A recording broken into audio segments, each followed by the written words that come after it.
Baik, sebelumnya Assalamualaikum warahmatullahi wabarakatuh. Perkenalkan nama saya Api Limbang dengan NIM B1B1230027 dari Program Studi Ilmu Pemerintahan Fakultas Hukum kelas kelas A ruang 1. Baik, di sini saya akan memaparkan mengenai tugas 1 ujian tengah semester dengan mata kuliah pengantar ilmu politik dengan dosen pengampu Bapak Alfa Beriansa, SIP, MIT. Baik, di sini di mana materi yang akan saya jelaskan yaitu mengenai apa itu politik, konsep-konsep politik, dan juga tentang unsur-unsur yang ada di dalam politik. Sebelumnya kita tahu apa sih itu politik. Pengertian politik. Politik sering didefinisikan sebagai penggunaan kekuasaan atau kewenangan suatu proses pembuatan keputusan secara kolektif, suatu alokasi sumber daya yang langka, atau sebagai arena pertarungan kepentingan yang penting. Atau politik adalah serapan dari bahasa Belanda yaitu politik, adalah proses pembentukan dalam masyarakat yang antara lain berwujud proses pembuatan keputusan khususnya dalam negara. Pengertian ini adalah upaya penggabungan antara berbagai definisi yang berbeda mengenai hakikat politik yang dikenal dalam ilmu politik. Atau bisa secara sederhana yaitu politik berasal dari Yunani yaitu polis yang artinya negara. Dalam arti luas, politik adalah suatu aktivitas yang digunakan, dipelihara, dan dibuat masyarakat untuk menegakkan peraturan yang ada di dalam masyarakat itu sendiri. Berbagai macam konsep aspek politik. Setelah tahu arti politik tadi, yuk kita cari tahu 5 konsep aspek politik.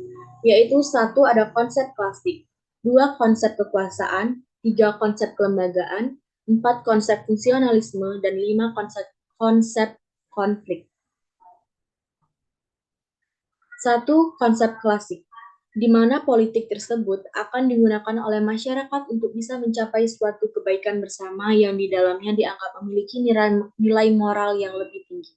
Selain itu, kepentingan umum kerap diartikan sebagai bentuk tujuan moral atau nilai ideal yang memiliki sifat abstrak seperti kedalam, kebenaran, dan juga kebahagiaan. Selain itu, di mana politik tersebut digunakan masyarakat untuk mencapai suatu kebaikan bersama yang di dalamnya dianggap memiliki nilai moral yang tinggi. Konsep politik klasik dinilai kabur, sering banyaknya penafsiran tentang kepentingan umum. Kepentingan umum juga bisa diartikan sebagai generasi, will of all, dan juga kepentingan masyarakat.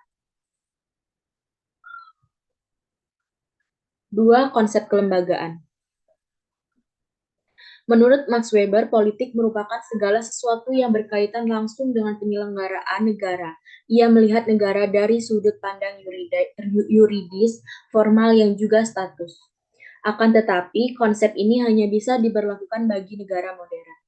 Negara dianggap memiliki suatu hak monopoli kekuasaan fisik yang paling utama. Akan tetapi, konsep ini hanya bisa diberlakukan bagi negara modern.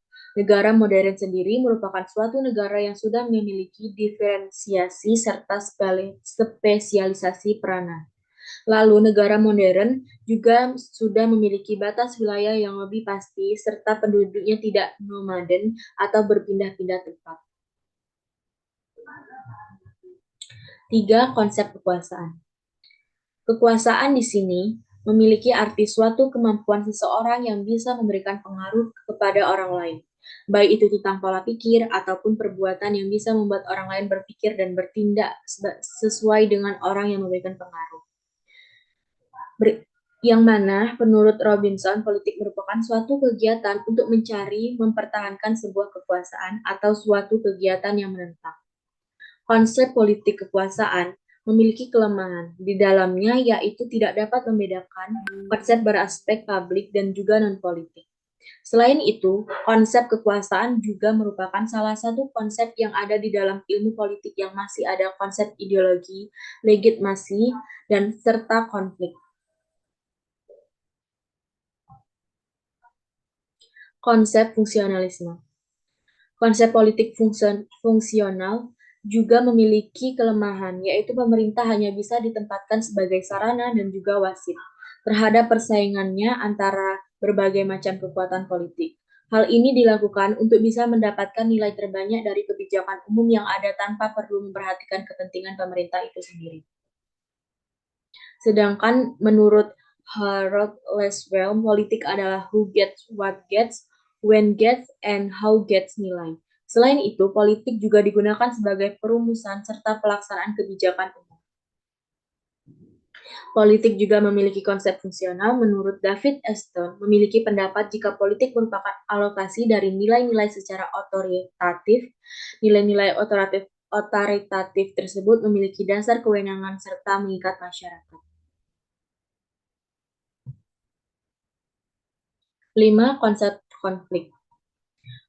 Konsep ini bisa diartikan sebagai politik merupakan suatu kegiatan yang bisa memberikan pengaruh terhadap perumusan sekaligus kebijakan umum dalam rangka usaha untuk mempengaruhi mendapatkan serta mempertahankan suatu nilai.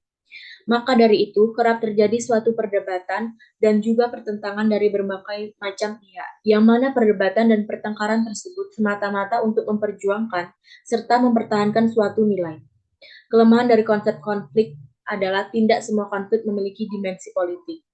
5 poin di atas merupakan penjelasan terhadap beberapa konsep politik. Seperti yang dijelaskan, jika ada beberapa konsep yang memiliki kelebihannya masing-masing. Unsur-unsur ilmu politik. Ada 5 unsur yang akan dibahas dalam ilmu politik, yaitu negara atau state, 2 kekuasaan atau power, 3 decision making, 4 kebijakan publik atau public policy, 5 distribusi dan alokasi. 1. Negara atau state. Politik adalah suatu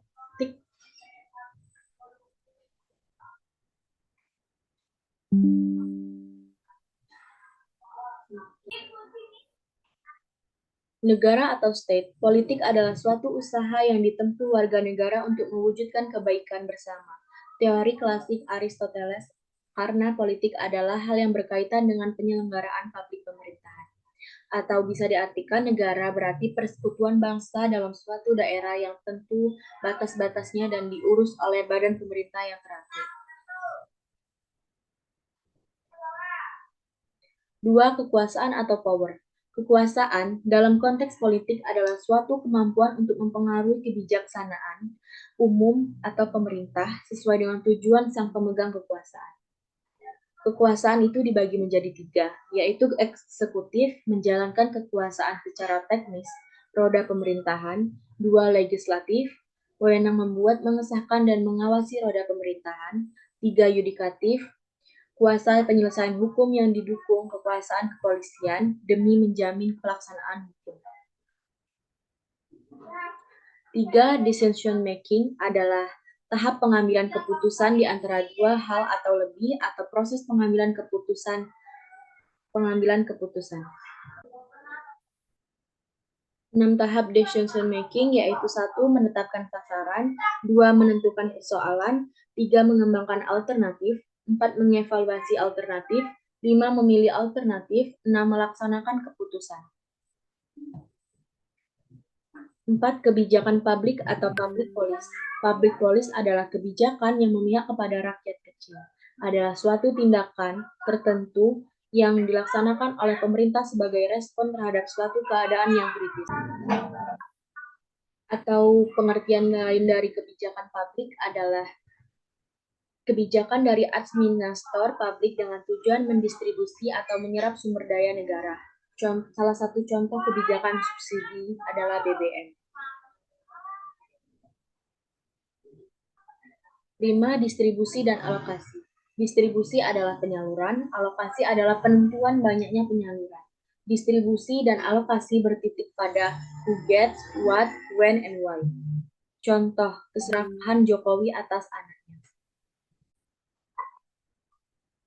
Perbedaan alokasi dan distribusi terletak pada pelaksanaannya. Pelaksanaan distribusi adalah suatu proses yang menunjukkan penyaluran barang yang dibuat dari produsen kepada konsumen. Sedangkan pelaksanaan alokasi adalah penentuan banyaknya uang atau biaya yang disediakan untuk suatu keperluan. Fungsi alokasi adalah mengandung arti bahwa APBDN harus diarahkan untuk menciptakan lapangan kerja atau mengurangi pengangguran dan meminimalisasi pemborosan sumber daya, serta meningkatkan efisiensi dan efektivitas perekonomian.